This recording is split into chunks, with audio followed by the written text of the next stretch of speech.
بسم اللہ الرحمن الرحیم۔ ناظرین، اس ویڈیو میں ہم آپ کو نبی کریم صلی اللہ علیہ وسلم کے داماد حضرت ابو العاص کا قصہ سنائیں گے۔ ویڈیو میں آگے بڑھنے سے پہلے آپ سے گزارش ہے کہ اگر آپ نے ابھی تک ہمارے چینل کو سبسکرائب یا لائک نہیں کیا تو جلدی سے ہمارے چینل کو سبسکرائب اور لائک کر دیں تاکہ ہر نئی آنے والی ویڈیو آپ تک بآسانی پہنچ سکے۔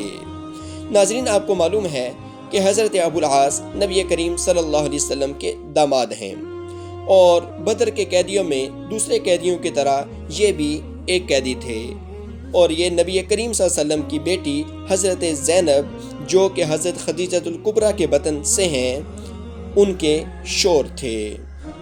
حضرت خدیجہ رضی اللہ تعالی عنہا حضرت ابو العاص کی خالہ تھیں اور ان کو بمنزلہ اولاد کے سمجھتی تھیں۔ خود حضرت خدیجہ رضی اللہ تعالی عنہا نے آپ صلی اللہ علیہ وسلم سے کہہ کر بعثت سے قبل زینب رضی اللہ تعالی عنہا کا نکاح ابو العاص سے طے کر دیا تھا۔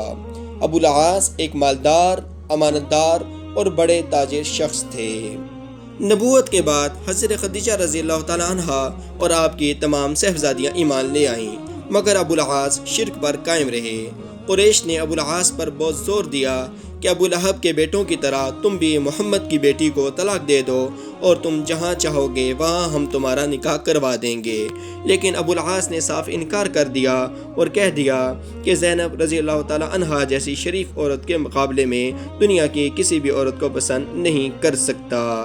جب قریش جنگ بدر کے لیے روانہ ہوئے تو ابو العاص بھی ان کے ہمراہ تھے، اور ناظرین آپ کو معلوم ہے کہ جنگ بدر میں 70 مشرکین مکہ مارے گئے تھے اور 70 گرفتار ہوئے تھے، اور ان میں حضرت ابو العاص بھی گرفتار ہونے والوں میں شامل تھے۔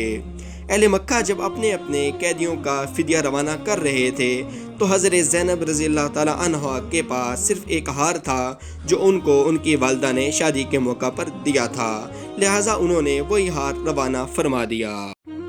نبی کریم صلی اللہ علیہ وسلم اس ہار کو دیکھ کر آبدیدہ ہو گئے اور صحابہ کرام رضوان اللہ تعالی علیہم اجمعین سے فرمایا، اگر مناسب سمجھو تو اس ہار کو واپس کر دو اور اس قیدی کو چھوڑ دو۔ اسی وقت تسلیم و انقیاد کی گردنیں خم ہو گئیں، قیدی بھی رہا کر دیا گیا اور ہار بھی واپس ہو گیا، مگر رسول اللہ صلی اللہ علیہ وسلم نے ابو العاص سے وعدہ لے لیا کہ مکہ پہنچ کر زینب کو مدینہ روانہ کر دیں گے۔ ابو العاص نے مکہ پہنچ کر زینب کو مدینہ جانے کی اجازت دے دی اور اپنے بھائی کنانہ بن ربیع کے ہمراہ روانہ فرما دیا۔ کنانہ نے عین دوپہر کے وقت حضرت زینب رضی اللہ تعالی عنہا کو اونٹ پر سوار کرایا اور ہاتھ میں تیر کمان لے لی اور روانہ ہو گئے۔ آپ صلی اللہ علیہ وسلم کی صاحبزادی کا علی الاعلان مکہ سے روانہ ہونا قریش کو بڑا ناگوار معلوم ہوا، چنانچہ ابو سفیان وغیرہ نے ذی طوا میں آ کر اونٹ کو روک لیا اور یہ کہا کہ ہم کو محمد کی بیٹی کو روکنے کی ضرورت نہیں، لیکن اس طرح اعلانیہ طور پر لے جانے میں ہماری ذلت اور ہماری بےزتی ہے۔ مناسب یہ ہے کہ اس وقت تو مکہ واپس چلے چلو اور رات کے وقت لے کر روانہ ہو جانا۔ کنانہ نے اس کو منظور کر لیا۔ ابو سفیان سے پہلے حبار بن اسود جو بعد میں مسلمان بھی ہو گئے تھے، انہوں نے جا کر اونٹ کو روکا اور حضرت زینب کو ڈرایا دھمکایا۔ خوف سے ان کا حمل ساکت ہو گیا۔ اس وقت کنانہ نے تیر کمان سنبھال لی اور یہ کہا کہ جو شخص اونٹ کے قریب بھی آئے گا تیروں سے اس کے جسم کو چلنی کر دوں گا۔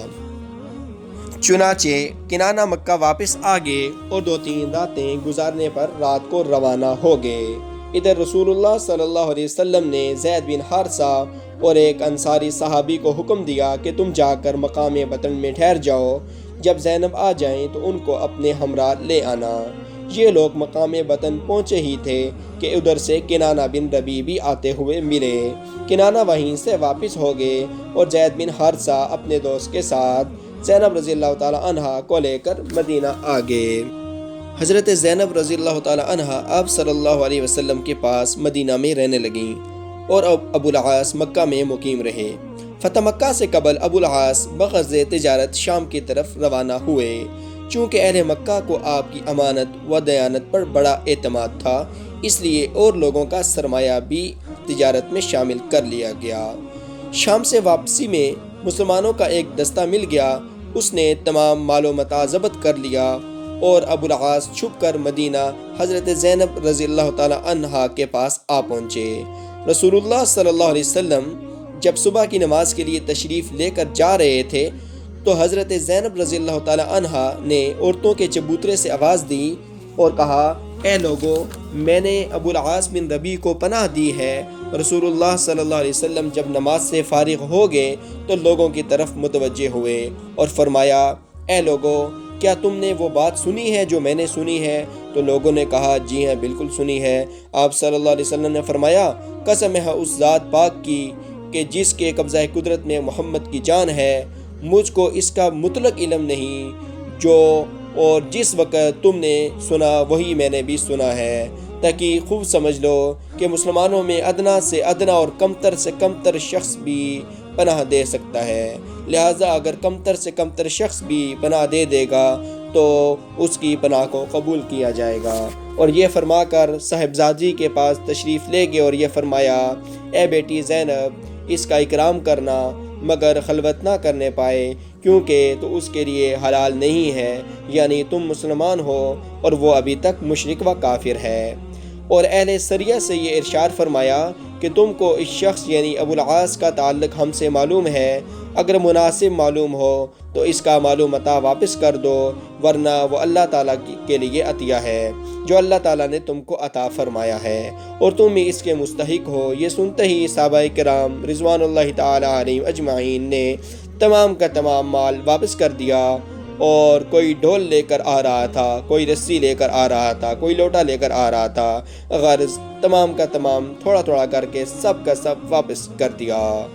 اور ابو العاص تمام کا تمام مال لے کر مکہ روانہ ہو گئے اور جس کا حصہ باقی تھا اس کا حصہ پورا ادا کر دیا۔